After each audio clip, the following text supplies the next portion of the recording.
Let's offer a prayer together as we do here at Ananda.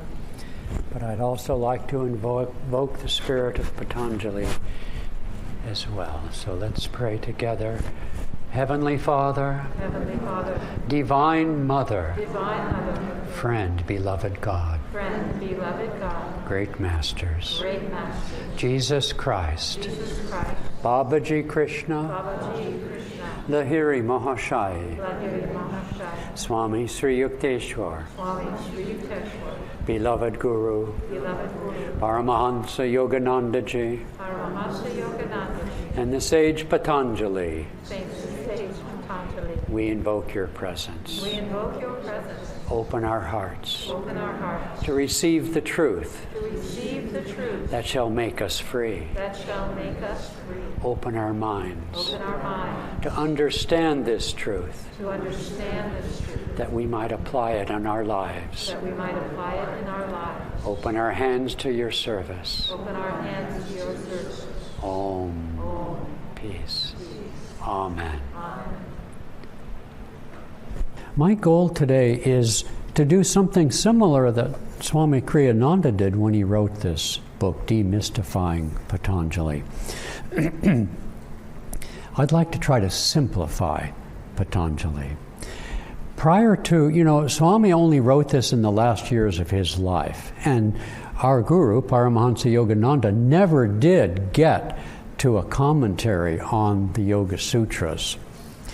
He gave lectures on it, and some of us have access to those transcriptions, but truth be told, they're not, they're wonderful because we have them, but they're nothing really like a commentary, okay? The Yoga Sutras were pretty much moribund up until about the 19th century when, God bless them, the British discovered the Yoga Sutras, or their, scholarly types did.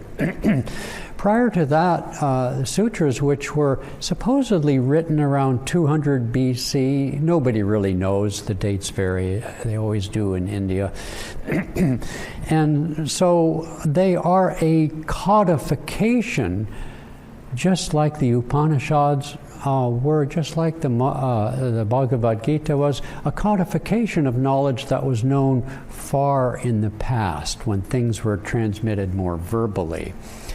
And unlike the Bhagavad Gita, which reads at least something analogous to the New Testament, you might say, sort of a scripture, obvious scripture, this is much more clinical. It's very dry. There's a few very small, hard-to-detect points of tongue-in-cheek humor, and I've found every one of them. Actually, there's two. But what it is very much in the tradition of scriptures everywhere. There's an objective aspect and a subjective aspect. The objective aspect is what you read and what the words tell you. But the truth be told is that the reality is subjective. The reality was always, in higher ages in the past, assumed to be verbally given to you. The true meaning, the actual practices were to be given to you by your teacher. Okay? And the codification is a little bit like a binary programming language that only certain people can understand. As I say, you can read the words, and many of the words are plain English, and they have, we'll say, an obvious meaning, but the deepest parts of it do not. And prior to Swami, finally, he would promise us every year, I don't know why he would look at me, but we'd be in a group with him, and he'd look right at me and say, Hriman, I am going to do the Yoga Sutras, and then he'd move on. But he never would. And so finally he did. But in the meantime, because we had nothing to go on, excuse me, for years, I had to rely, as in fact he tried to do, rely on other famous commentaries. And as he points out in the book, those commentaries are pretty lousy, especially by the time they come into the English language. Because scholars can translate, but without understanding. And so add to that the fact that the sutras are so clinical. They really are aphorisms. It's rather complex. So Swami tried to demystify the sutras. In so doing, he set aside a lot of the traditional interpretations and some of the scholar-pleasing analyses of the Sanskrit, which I'd be the first one to admit I found them quite interesting. But my goal today is not to talk about the things that are not really ours. For example, he talks about samadhi. He talks about karma. He talks about what's called the vrittis, which is basically the karmas that we have. He talks about the most esoteric part is in book 3, called Vibhuti. Pada means book, Vibhuti Pada. And in that he talks about how to intuit astrology, astronomy, how to intuit a person's psychology, how to levitate, all these things that are, frankly, beyond our ken, beyond even our interest for the most part, what to mention our capacity. So he may have demystified it, but I'm going to not simplify it, because that's not true, but I would really like to make it practical. And that's been sort of the theme of my life, which is to make things real. And so that's going to be the emphasis here today. How many of you, who is brave enough to say in Sanskrit the most famous stanza? And it can't be one of these teachers here. Tom, do you know the famous Sanskrit stanza? The guy's a genius. Yogas chitta vritti nirodha. Okay. That is the essential definition of a samadhi. Because, when Patanjali wrote this book, to me it's a little odd. The first book is about samadhi, which is the highest state of consciousness, union with God. Again, I don't want to get into all that sort of thing. You can define it as you like. But it's interesting that he starts the book with the definition of the highest state of consciousness. Then the second book, Sadhanapadana, talks about the different practices that lead you to that highest state. The third book, Vibhuti Pada, is a book that talks about the things that you experience on the way to that. And that's very curious and very particular or peculiar to the Indian culture, because stories from India are just rife with all these illustrations of people who go up to Mount Kailash or Mount Meru or, pray to Shiva for these boons, these gifts, and gifts to do all sorts of goofy, wacky things. And the lesson in all those stories, there are hundreds of these stories, is that the spiritual path is not about getting power over nature. Now, most of us in the West wouldn't even dream of thinking that way. We just don't think that way.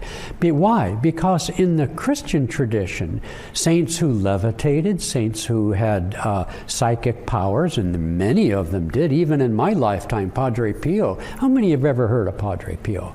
Oh, this is a pretty sophisticated crew. Okay, cool. Well, anybody watched that one movie on Padre? It's beautiful movie. It's a little bit heavy on the Catholic stuff, but I was born and raised, so I can ignore that stuff. But it's a beautiful movie. But he had all those psychic powers, okay? But in the Christian tradition, those were called the gifts of the Spirit. So there was no cultural orientation towards the fact that the spiritual path would produce psychic powers. I'll just use that term. I don't know if it's technical or not. And so we don't have that. But in India, this is, as I say, rife. It's just sort of permeated in the tradition that people do things like levitation and all sorts of things. So Vibhuti-pada, the third book, lists, it goes on and on and on, how to read marks of the body of another person in order to tune into their personality. Well, that seems sort of invasive to me. I'm not going down that path. And so he just goes on. There's maybe 30 different siddhis, powers. Well, as I say, we're not going to talk about that. And then in the fourth book, which is Kavalya-pada, talks about, it's a little hard to describe, but it's an attempt to describe a person, let's imagine, or the consciousness of not just samadhi in its exalted state, but freedom, moksha. In other words, what does the soul, like a Buddha, like a Yogananda, like Krishna, what is it like for such a person, incarnate in human form? What are some of the experiences that they have? Okay? So again, not all that relevant to us, okay? Interesting, perhaps, but I want to focus on, and it's quite voluminous, the different things he tells us about meditation.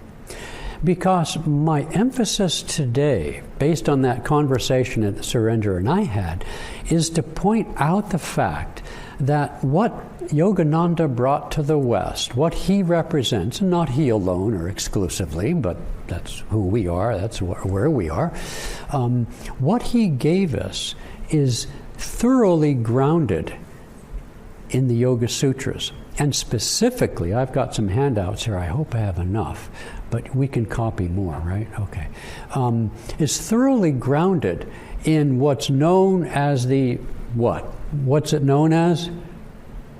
The Eightfold Path, right? Ashtanga Yoga. We don't use the term Ashtanga very often at Ananda. Ashtanga just means it's a $10 word for the number 8.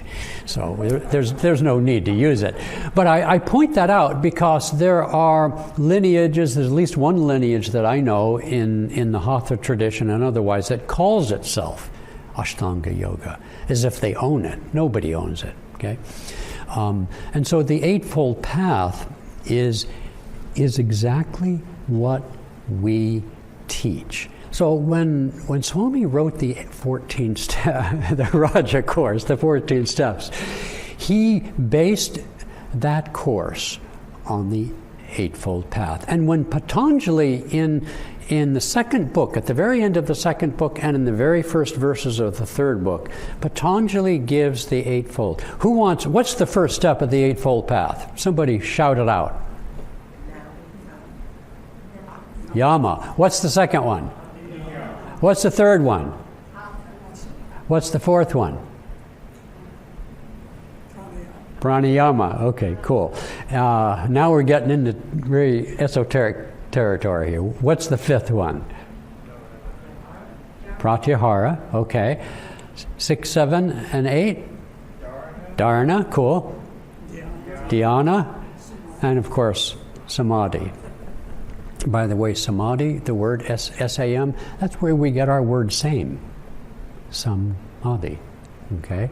The derivation of the English word same, which means one in the samadhi context, comes from that language.